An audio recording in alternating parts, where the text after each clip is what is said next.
voice of marketing, in touch with positive people.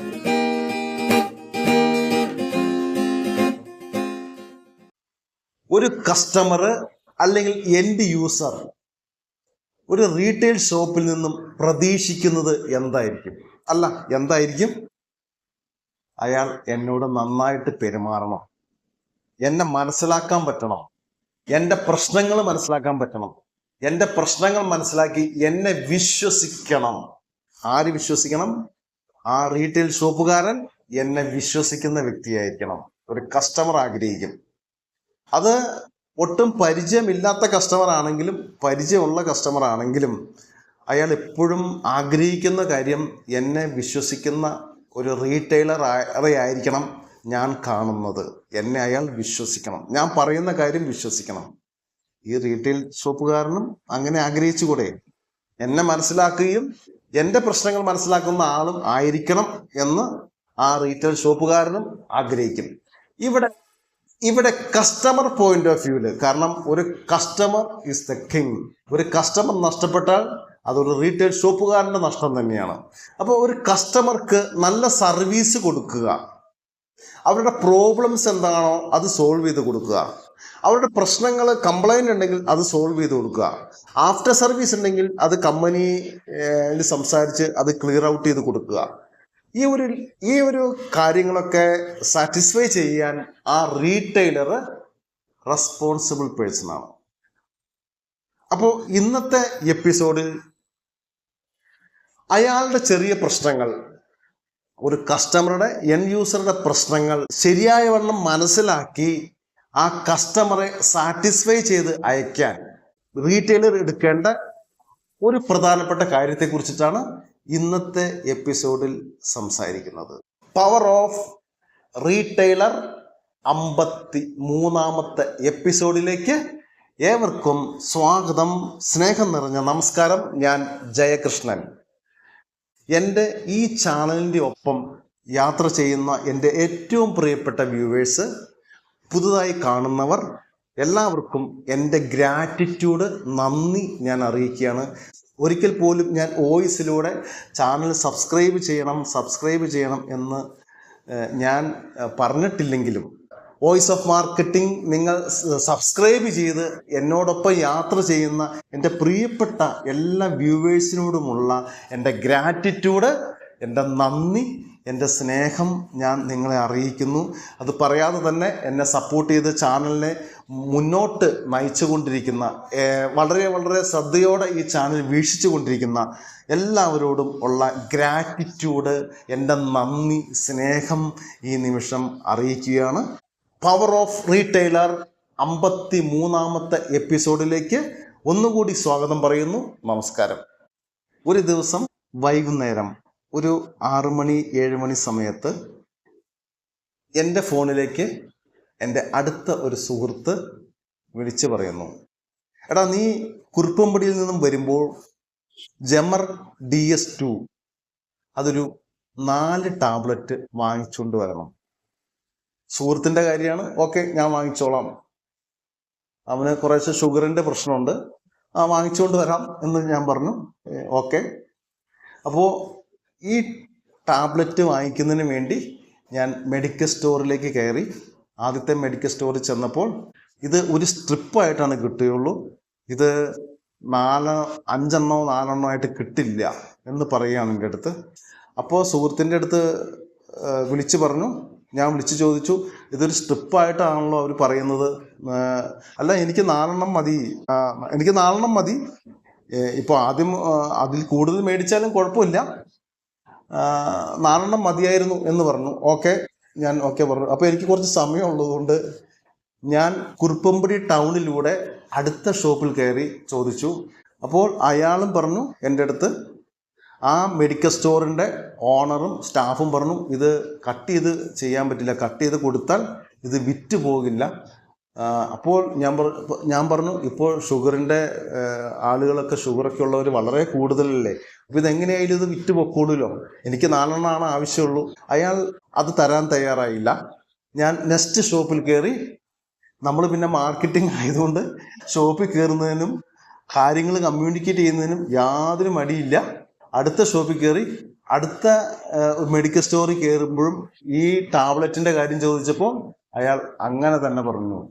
എന്നാൽ ഇനി ആരെങ്കിലും അങ്ങനെ തരുമോ എന്നറിയാൻ വേണ്ടി ഞാൻ നെക്സ്റ്റ് ഷോപ്പിൽ കയറി ചോദിച്ചു, ഒരു കാര്യം ചെയ്യ്, ഈ ടാബ്ലറ്റ് എനിക്ക് ഇന്നിപ്പോ എൻ്റെ കയ്യിൽ ഇതേ പൈസയുള്ളൂ, 4 എണ്ണം വാങ്ങിക്കാനുള്ള പൈസയേ ഉള്ളൂ, അതുകൊണ്ട് ഈ 4 എണ്ണം മതി. ഞാൻ നാളെ അടുത്ത ദിവസം വരുമ്പോൾ നാളെ മോർണിംഗിൽ ഈ നിങ്ങൾക്ക് കട്ട് ചെയ്ത് വച്ചിരിക്കുന്ന സ്ട്രിപ്പിന്റെ ബാലൻസ് ഉള്ള മെഡിസിൻ ഞാൻ വാങ്ങിച്ചോളാം. അങ്ങനെ എനിക്ക് 4 എണ്ണം ഇപ്പോൾ എൻ്റെ കയ്യിൽ അതേ പൈസയുള്ളൂ, തരാൻ സാധിക്കുമോ എന്ന് ചോദിച്ചു. അല്ലോ, നിങ്ങൾ വരും എന്നതിന് എന്താണ് ഉറപ്പ്? ഞങ്ങൾക്ക് അങ്ങനെ ഇതിനു മുമ്പ് പലരും അങ്ങനെ പറഞ്ഞ് വരാതിരുന്നിട്ടുണ്ട്. അവരവരുടെ കാര്യം വാങ്ങിച്ചുകൊണ്ട് പോയി കഴിയുമ്പോൾ പിന്നെ ഇങ്ങോട്ട് കടന്നു വരില്ല, പിന്നെ വാങ്ങിക്കില്ല എന്നായി. അങ്ങനെ 2 ഷോപ്പുകളിൽ ഇതേ അഭിപ്രായം ഞാൻ പറഞ്ഞു, ഞാൻ നാളെ വാങ്ങിച്ചോളാം, ഇപ്പൊ എൻ്റെ കയ്യിൽ ഇതേ പൈസയുള്ളൂ, തരാൻ തയ്യാറായില്ല. പിന്നെ ഒരു ഷോപ്പിന് കൂടി ഞാൻ കയറി, അവിടെ ഈ ടാബ്ലറ്റ് ഉണ്ടെന്ന് അറിഞ്ഞത് കൊണ്ട് അവിടെ കൂടി കയറി ചോദിക്കുകയാണ്.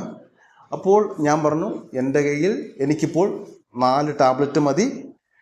അദ്ദേഹവും പറഞ്ഞു, ഇത് മുറിച്ച് കൊടുക്കില്ല ഞങ്ങൾ, ഇത് മുറിച്ച് കൊടുത്താൽ എന്താ കുഴപ്പമെന്ന് എനിക്കറിയില്ല, എല്ലാ ആൾക്കാരും ഇത് ഇനി വരുന്ന വ്യക്തികൾക്ക് ബാക്കിയുള്ള മെഡിസിൻ അവർക്ക് എടുത്തു കൊടുത്താൽ പോരെ. കാരണം ഇങ്ങനെയുള്ള കാര്യങ്ങളൊക്കെ ഒരു സർവീസ് മനസ്സോടെ, കാരണം പ്രത്യേകിച്ച് മെഡിസിനാണ് അകത്തേക്ക് കഴിക്കേണ്ട, ജീവിക്കാൻ വേണ്ടി അല്ലേ, ഷുഗറിൻ്റെ ഒരു പ്രശ്നങ്ങളൊക്കെ അതിജീവിക്കുന്നവരെ സംബന്ധിച്ചിടത്തോളം ചിലപ്പോൾ എല്ലാവരുടെ കയ്യിലും പൈസ ഉണ്ടായെന്ന് വരില്ല. ആവശ്യത്തിന് മെഡിസിൻ മേടിച്ചു കൊണ്ടുപോയാൽ പോരെ. വേറൊരു ഷോപ്പിനകത്തേക്ക് കയറി.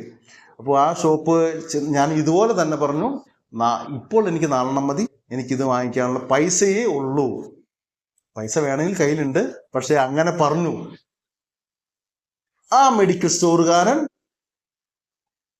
എനിക്ക് 4 എണ്ണം കട്ട് ചെയ്ത് ആർക്ക് വേണ്ടിയിട്ടാണെന്ന് ചോദിച്ചു. ഞാനപ്പോൾ ആർക്ക് വേണ്ടിയിട്ടാണ് എന്നതിൻ്റെ ആൻസർ അവിടെ കൊടുത്തു. ഇത് ഇങ്ങനെ കട്ട് ചെയ്ത് കിട്ടുമ്പോൾ ഇത് വിറ്റുപോകാൻ ഇത്തിരി പ്രയാസം വരും, അതുകൊണ്ടാണ് പറഞ്ഞത്. എന്തായാലും ഇത് കൊണ്ടുപോയിക്കൊള്ളൂ എന്ന് പറഞ്ഞ് അതിൻ്റെ പേയ്മെൻറ്റ് ചെയ്തു. അപ്പോൾ ഞാൻ തിരിച്ച് പറഞ്ഞു, നാളെ ഞാൻ ഈ മെഡിസിൻ്റെ ബാക്കി ഇവിടെ വന്ന് വാങ്ങിച്ചോളാം എന്ന് പറഞ്ഞു. അത് അയാൾ അക്സെപ്റ്റ് ചെയ്ത് ആ 4-5 മെഡിക്കൽ സ്റ്റോറിൽ കയറിയ ശേഷം ഈ ഒരു വ്യക്തി എന്നെ സംബന്ധിച്ചിടത്തോളം ഒരു എക്സ്ട്രാ ഓർഡിനറി പേഴ്സണാണ്. നിങ്ങൾക്ക് അങ്ങനെ തോന്നുന്നുണ്ടാവും, ചിലപ്പോൾ അതുപോലുള്ള ആൾക്കാരും ഉണ്ട്. കുറച്ചൊക്കെ സർവീസ് മെൻറ്റാലിറ്റി, പൂർണ്ണമായിട്ടും ബിസിനസ് എന്നൊരു ഒരു ആറ്റിറ്റ്യൂഡ് വിട്ടുകൊണ്ട് ഇത് ഒരു സർവീസ് മേഖലയാണ്, വരുന്ന കസ്റ്റമറെ കുറച്ചൊക്കെ ഒരു 10% സേവിക്കാനുള്ള മനോഭാവം കൂടി വേണം എന്നുള്ള ഒരു മെൻറ്റാലിറ്റി വച്ച് പുലർത്തുന്നത് ഒരു റീറ്റെയിലർക്ക് ഒരു ലോങ് റിലേഷൻ, കസ്റ്റമർ റീറ്റൻഷൻ നിർത്താൻ ഉറപ്പായിട്ടും സഹായിക്കും എന്നുള്ള കാര്യത്തിൽ ഞാൻ അടിയുറച്ച് വിശ്വസിക്കുന്നു. അപ്പോൾ ഇദ്ദേഹം പറഞ്ഞ പോലെ നമ്മളൊരു വാക്ക് കൊടുത്താൽ ആ വാക്ക് പാലിച്ചിരിക്കണം. അടുത്ത ദിവസം ആ കൃത്യസമയത്ത് ഞാൻ സുഹൃത്തിനോട് പറഞ്ഞ് ആ കട്ട് ചെയ്ത് വെച്ച മെഡിസിൻ ബാക്കി കൂടി വാങ്ങിച്ച് അവനെ ഏൽപ്പിച്ച് അത് സെറ്റിൽമെന്റ് ചെയ്തു. അപ്പോൾ ഈ അനുഭവം ഞാൻ അവൻ്റെ അടുത്ത് പറയുകയും ചെയ്തു. മെഡിക്കൽ സ്റ്റോറൊക്കെ നടത്തുന്നവർ, ഈ മെഡിസിൻ വാങ്ങാൻ വരുന്നവർ, ഇത് വളരെയധികം നെസസറി തിങ്ങാണ്, അത്യാവശ്യ കാര്യമാണ്. അപ്പോൾ അങ്ങനെയുള്ള കാര്യങ്ങളൊക്കെ കുറച്ചൊക്കെ സഹിഷ്ണുതായും അങ്ങനെ ഒരു മനസ്സ് കാത്തു സൂക്ഷിക്കുന്നത് നന്നായിരിക്കും.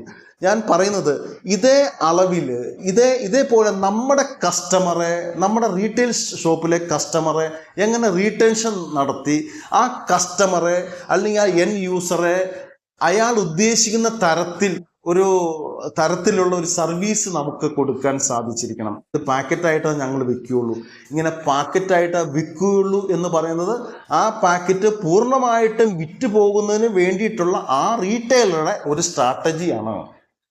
ചിലപ്പോൾ അത് ലൂസായിട്ടും 10, 20, 35 വച്ചിട്ടാണെങ്കിൽ പോലും ഒരു 100 പ്രോഡക്റ്റ് ഒരു ഒറ്റ പാക്കറ്റിൽ ഒരു പ്ലാസ്റ്റിക് കവറിലാക്കി വച്ചിരിക്കുന്നതാണെങ്കിൽ പോലും അത് 5, 10, 30, 40 ആയിട്ടാണെങ്കിലും അത് വിറ്റുപോകാൻ സാധ്യതയുണ്ട്. അങ്ങനെയുള്ള കസ്റ്റമറും ഉണ്ട്. അപ്പോൾ ഈ കസ്റ്റമറുടെ എംപതറ്റിക് ആറ്റിറ്റ്യൂഡ്, അയാളുടെ അയാളെ മനസ്സിലാക്കാനും അയാൾ എന്താണ്, അയാളുടെ സാമ്പത്തിക അവസ്ഥ എന്താണ്, അത് മനസ്സിലാക്കിക്കൊണ്ട് ഒരു റീറ്റെയിലർ പെരുമാറിയാൽ ഒരു ലോങ് റിലേഷൻ ആ കസ്റ്റമറായിട്ട് മുന്നോട്ട് കൊണ്ടുപോകാൻ സാധിക്കും. ഉറപ്പായിട്ട് സാധിക്കും. ആ പാക്കറ്റിൽ നിന്ന് അദ്ദേഹം ഇതുപോലെ തന്നെ പറയുകയാണ്, ആ പാക്കറ്റ് ഇപ്പോൾ എനിക്ക് ഇത്രയും ആവശ്യമില്ല, ഇത്രയാണ് ആവശ്യമുള്ളൂ. ഇത് റീറ്റെയിൽ ഷോപ്പാണല്ലോ, ഇത് ഹോൾസെയിലും ഡിസ്ട്രിബ്യൂട്ടർ ഒന്നും അല്ലല്ലോ. ഡിസ്ട്രിബ്യൂട്ടർ ആണെങ്കിൽ നമുക്ക് പറയാം ഇത് ഇത്ര ഇങ്ങനെയാണ് നമുക്ക് വിൽക്കാൻ പറ്റുള്ളൂ എന്ന് പറയാം. ഞങ്ങൾക്ക് റീറ്റെയിലേഴ്സിന് ഇത് പാക്കറ്റായിട്ട് കൊടുക്കാനുള്ളതെന്ന് പറയാം. ഇതൊരു റീറ്റെയിൽ കൗണ്ടറിൽ ഇരിക്കുന്ന വ്യക്തിയെ സംബന്ധിച്ചിടത്തോളം അവര് ഒരു പാക്കറ്റായിട്ട് അത്രയും ആവശ്യമില്ല. അവർക്ക് ഒരു 100 എടുക്കേണ്ട ആവശ്യമില്ല, ഒരു 25 ആവശ്യമുള്ളൂ.